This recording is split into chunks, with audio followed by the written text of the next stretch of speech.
ერთსოლოვნების დილა გრძელდება დაგებრუნდით სტუმრებთან ერთად. აფხაზეთის საინფორმაციო ანალიტიკური ცენტრის ინიციატივით სოხუმის დაცემის დღეს დახვრეტილი ქართველი ჟურნალისტის ალექსანდრე ბერულავას სახელობის ჟურნალისტური პრემია დაწესდა. თემაზე სასაუბროდ შემოგვიერთდნენ ეკა წიწივაძე, აფხაზეთის საინფორმაციო ანალიტიკური ცენტრის დირექტორი და ინა ბერულავა, ალექსანდრე ბერულავას და დილამშვიდობის მადლობას მოგახსენებთ მობრძანებისათვის. დილამშვიდობის მადლობა დათმობილი საეთერო დროისთვის და თემით დაინტერესებისთვის. ეკა თავდაპირველად საუბარი დავიწყოთ თქვენით ზოგადად ამ პრემიის შესახებ თუ როგორ მიმდინარეობს, იმიტომ რომ დაწყებულია მიღება როგორც ვიცით უკვე და რამდენამდე გაგრძელდება და შემდგომ უკვე დეტალურად ვისაუბროთ ამ ყველაფრის შესახებ და რა ფორმით ხდება მიღება ამ ნამუშევრების ამზეც ვისაუბროთ.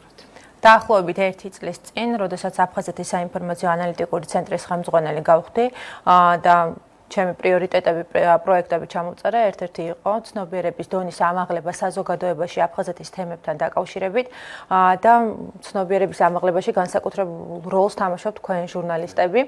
და ვფიქრობდი რა შეიძლება და გამაკეთებინა და რატომაც არ ამოდით გავაკეთოთ პრემია და როდესაც ვფიქრობდით ვისი სახელობის უნდა ყოფილიყო, სიმართლე გითხრათ, ალბათ არავის არ ეწყინება ალტერნატივა ბატონ ალექსანდრე საშა ბერულავას არც ყოლია. ის იყო ძალიან ცნობილი პუბლიცისტი, ჟურნალისტი, საზოგადო მოღვაწე, არ არსებობს აფხაზეთელი, ვინც მას არ იცნობს, ძალიან დადებითად, დიდი სიყვარულით არ იხსენიებს. ის იყო აფხაზეთში ქართული ტელევიზიის ერთ-ერთი დამფუძნებელი, მისი პირველი დირექტორი და ცნობილი მოვლენების, ტრაგიკული მოვლენების დროს 27 სექტემბერს ჟიული შარტავასთან ერთად და მინისტრთა კაბინეტის სხვა წევრებთან ერთად დაიხურა. შესაბამისად, სხვა ფიქრი არც მქონია, მაშინვე მივიღე გადაწყვეტილება, როგორც კი პრემიაზე დავიწყე, ესე რომ ვთქვათ, ფიქრი, რომ ეს უნდა ყოფილიყო ბატონი ალექსანდრე ბერულავას სახელობის პრემია. დაუკავშირდი ქალბატონ ინას, შევხვდით პირველად და ისიც დამთანხმდა ამ იდეის განხორციელებაზე, ისევე როგორც ჩვენი აფხაზეთის მთავრობაც ერთხმად დამთანხმდა, რომ ეს პრემია უნდა ყოფილიყო მისი სახელობის და აი თითქმის 1 წელია მემზადებით დაჯილდოების ცერემონიალისთვის. დიახ, აი ვიდრე გავაგრძელებდეთ უშუალოდ პრემიაზე საუბარს, ქალბატონო ინა, თქვენ მინდა გკითხოთ ქალბატონმა ეკამ გაიხსენა როგორც ჟურნალისტი და საზოგადო მოღვაწე ალექსანდრე ბერულავა. თქვენ როგორც დედმამიშვილს როგორ გაიხსენებთ, როგორც ოჯახის წევრს ალექსანდრე ბერულავას, როგორი იყო მასთან ურთიერთობა? იცით, იმდენად ჟურნალისტი იყო, აი თავისი არცებით, რომ ნუ რა თქმა უნდა, ჩემს 10 წელი დიდი იყო და ჩემთვის იყო ავტორიტეტი ყველაფერში აბსოლუტურად. ვცდილობდი რომ ყოფილიყავი ღირსი, ყოფილიყავი ისეთი რომ არასოდეს არ შერცხვენოდა და ნუ რა ვიცი, ვაკეთებდი ამას მე მგონი, მაგრამ რაც შეეხება პიროვნებას, აი ყველა მისი ქმედება და აი ყველაფერი დაკავშირებული იყო ჟურნალისტიკასთან და ყველაფერი იყო დაკავშირებული ადამიანებთან ურთიერთობასთან.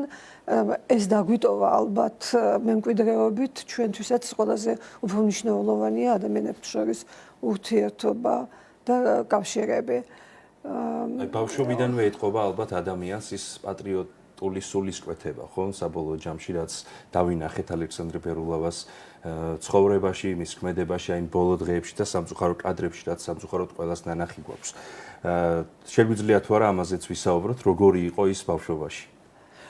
მე არ ვიყავი ბავშვი რო იყო, მე არ ვიყავი დაბადებული, უკვე ყმაწვილი იყო მე რო დავიბადე, მაგრამ აი ყოველთვის ავტორიტეტი იყო, ყოველთვის მიერ გარშემო იყო ადამიანები, რაღაც ერთი იდეით ქართული სულით აღჭურვილი, ეს იყო ხალხი, საინტერესო ყოველთვის ადამიანები, პატიოსანი ძალიან, რატომღაც მის გარშემო ცუდი ხალხი და კორუმპირებული და ნუ აი რაღაცნაირი ვერ ჩერდებოდა ეთყობა დიდხანს დისკომფორტს გრძნობდეთ თუ რა არ ვიცი და აი ნამდვილად თავდადებული იყო ქვეყნისთვის.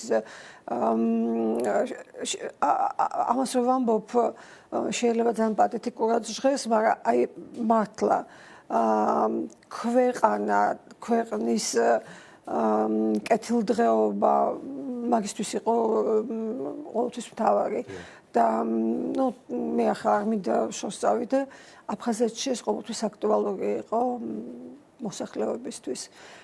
თუმცა ნამდვილად შვიდობის, ასე ვთქვათ, დამყარებისთვის ზანბერგი გააკეთა თვითონ მაგისმა ავტორიტეტმა თავის დროზე, მაგრამ აი ბოლოს უკვე ვერ გაკაჭა ეთღობა. იმიტომ რომ მოხდა ის, რაც მოხდა.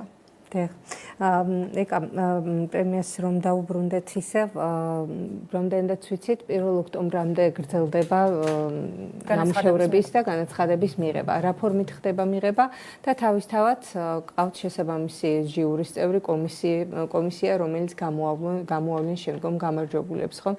და ასევე კატეგორიებზე რომ ვისაუბროთ, თუ რა კატეგორიებში გაიცემა პრემია? 4 კატეგორიაში გაიცემა პრემია, ეს არის საუკეთესო სატელევიზიო ან მულტიმედია ნამუშევარი აფხაზეთის თემატიკაზე ბუნებრივია, ასევე საუკეთესო საგაზეთო სტატია, პრემია მშვიდობის დარგში შექმნილი ნამუშევრისთვის და ასევე ჩვენ დავაჯილდოვებთ ერთ აფხაზეთელ ჟურნალისტს, რომელიც მოღვაწეობდა ან მოღვაწეობს აფხაზეთის თემატიკასთან დაკავშირებით. განაცხადები მიიღება 1 ოქტომბრამდე, შეარჩევს სპეციალური კომისია, რომელიც დაკომპლექტებულია აფხაზეთიდან მდევნილი ჟურნალისტებით, ძალიან პროფესიონალი კადრები არიან, ბევრი მათგანი მოღვაწეობდა და ძალიან კარგად იცნობდა ალექსანდრე საშაბერულოვას და მე მჯერა, რომ აი ის ფაქტიც, რომ ეს პრემია არის ალექსანდრე ბერულოვას სახელობის, ჟიურის კიდევ უფრო მეტად არ მისცემს იმის საშუალებას, რომ რაღაცამ გადაწონოთ პროფესიონალიზმის გარდა და ღირებულებების გარდა სხვა რამ. ვინ იქნებიან ჟიურის წევრები და ასევე ვიცით გვაქვს ინფორმაცია, რომ თავად თქვენ არ ახართ ჟიურის წევრები. არა, მე არა ვარ, ნამდვილად არა ვარ.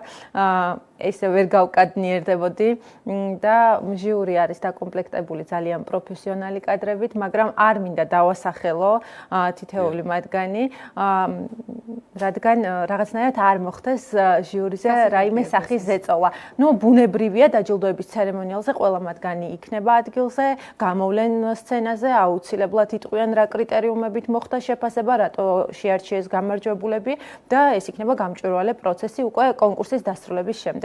თუმცა ჟიურის წევრები შეთანხმებული არის ქალბატონ ინასთან და ოჯახთან ერთად და ისიც მეთანხმება, რომ ძალიან სწორი არჩევანი გავაკეთეთ.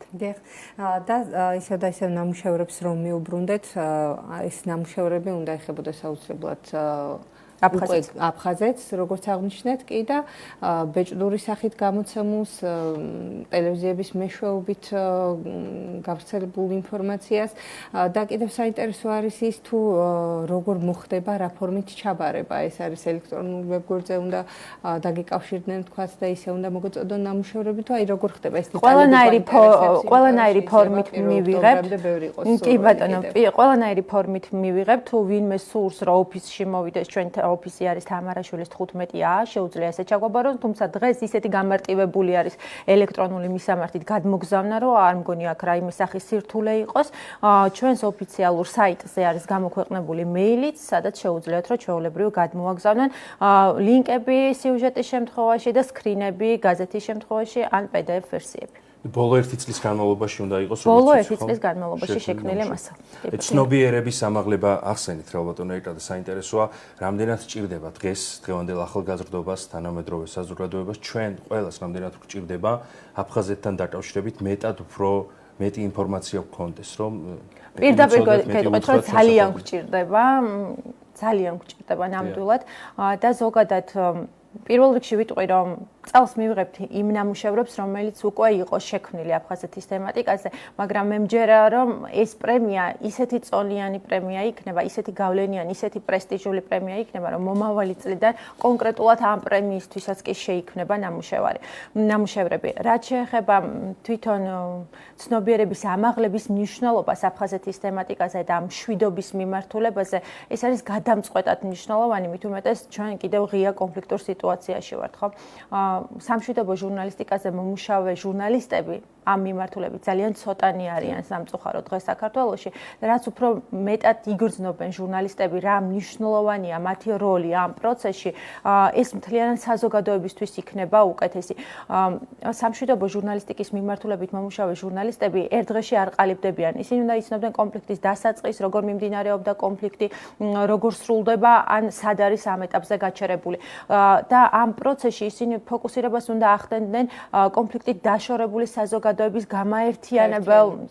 გაერთიანებაზე, იმ გამაერთიანებელ ნიშნებზე, წესებზე, ტრადიციებზე და არა იმაზე თუ რამ გახლიჩა საზოგადოება და საზოგადოებას უნდა აძლევდნენ შესაძლებლობას თვითონ ხალხი მიხვდეთ რა მნიშვნელობა აქვს კონფლიქტის არაძალადობრივი გზით გადაჭრის მეთოდებს სამშვიდობო ჟურნალისტიკაში ყველაზე მნიშვნელოვანია ნდობის აღდგენის პროცესი. მე ვთქვი და კიდევ ერთხელ გავიმეორებ, კონფლიქტი პოლიტიკურ დონეზე შეიძლება ხვალ გადაწყდეს, მაგრამ გადაწყვეტილ კონფლიქტშიც კი ჩვენ აფხაზეთში ისე ვერ დაუბრუნდებით თუ არ მოგვარდება კონფლიქტი ადამიანებს შორის.